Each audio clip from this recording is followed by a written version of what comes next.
One TV Patrol. Governor Henry Waminal nangulo sa pagsuporta sa mga atleta ng Misamis noon sa INEMRAA 2026 sa probinsya sa Bukidnon. Ano ang detalye ni Johnny Tommy?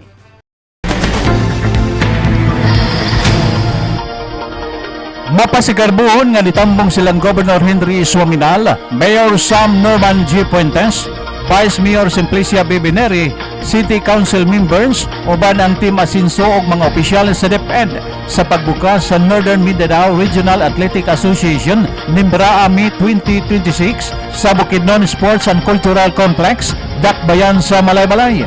Kini aron ipakita ang ilang ligon ug tiunay nga suporta alang sa mga atleta sa One Asinso Misamis Occidental.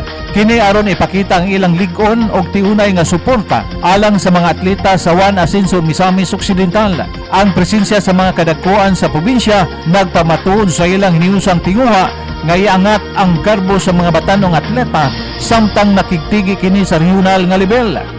Ang maong kalihukan nga gisalmutan sa nakadiyang delegado sa Tibok Region 10 nagsilbing mabulukon nga selebrasyon sa panakiusa, kahanas og mayong pamatasan sa paugnat sa kusog. Tungod sa walay paglubad nga suporta gikan sa ilang mga lideres, mas nadasig karon ang mga atleta sa Misamis Occidental nga ihatag ang ilang labing mayong abilidad aron ipresentar ang probinsya nga puno sa determinasyon, dungog og garbo. Alang sa One TV Patrol, Johnny Tommy reporting. One TV Patrol.